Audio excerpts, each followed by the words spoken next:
नमस्ते. माझं नाव डॉक्टर रोहित ठक्करवाड. मी as a psychiatrist Sahara neuro psychiatry hospital Nanded येथे काम करतो.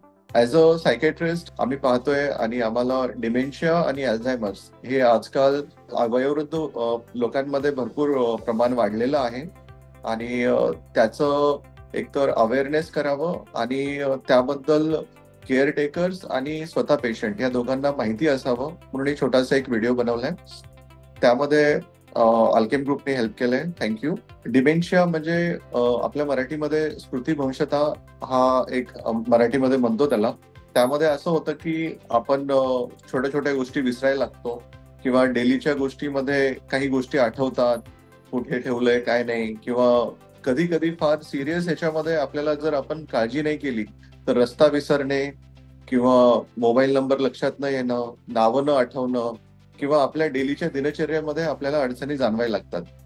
तर हे प्रमाण सहसा 60 वर्षाच्या नंतर जाणवतं.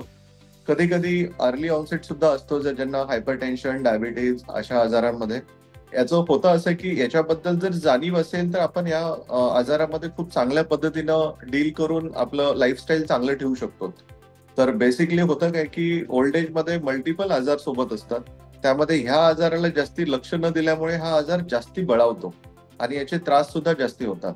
जसं की आपल्याला कानाला ऐकायला कमी येणं, डोळ्याला कमी दिसणं, हे आपलं सोशली ऍक्सेप्टेड आहे की पेशंट स्वतःहून डॉक्टरकडे जातो आणि त्यांना ह्या अडचणी सांगतो. बट विसरभोळेपणा सांगणं किंवा मला अडचणी येतात हे सांगणं हे कमीपणा वाटतं. त्यामुळे ह्या आजाराकडे दुर्लक्ष होतं आणि मग जेव्हा प्रमाण वाढतो तेव्हाच त्या गोष्टीबद्दल आपण काळजी घ्यायला चालू करतो.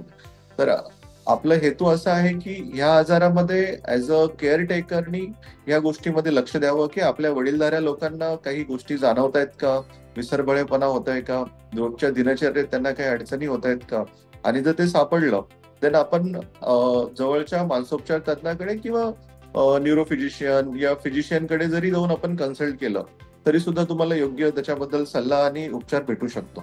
बेसिकली ज्या ओल्ड एज लोकांना कानाला कमी ऐकू येणं हा आजार असतो, त्यांनी बाकी सोशल इंटरॅक्शन कमी होऊन जातं. कारण त्यांना जे प्रश्न विचारायचे असतात, बोलायचे असतात किंवा चर्चा करायची असते ते त्यांना अंडरस्टँड होत नाही, कारण ते आवाज न आल्यामुळं माणूस चर्चा नाही करत. आणि सोबत त्याला जर डिमेन्शिया आला तर त्यांना जास्तीच तो ह्या आजारामध्ये गुरफटला जातो आणि सोशल इंटरॅक्शन कमी होतं, मग चिडचिडपणा वाढतो. मग कधी कधी अशा गोष्टी होतात की जे आपल्याला फॅमिलीमध्ये सुद्धा एक्सेप्टन्स नसतं. जसे की एखादी गोष्ट कुठे ठेवली ती सापडत नाही आणि तो पेशंट वारंवार त्याच गोष्टीमध्ये परेशान असतो आणि त्यामुळे तो इरिटेट होतो. आता ह्या सर्व गोष्टी ज्यांना जाणीव नाहीये त्यांना ह्या गोष्टी फार ऍडजस्टमेंटचे इश्यू होतात आणि एका घरामध्ये विथ पेशंट राहणं हे फार क्लॅशेस होणं, चिडचिड होणं, ह्या गोष्टीमुळे फार इश्यू सुद्धा क्रिएट होतात. पण याची जेव्हा आपल्याला जाणीव झाली तर ह्या क्षुल्लक क्षुल्लक गोष्टीला आपण विथ मेडिकेशन त्याचं जे कोर्स ऑफ लाईफ आहे आपल्याला बेटर करण्यासाठी मदत भेटू शकेल.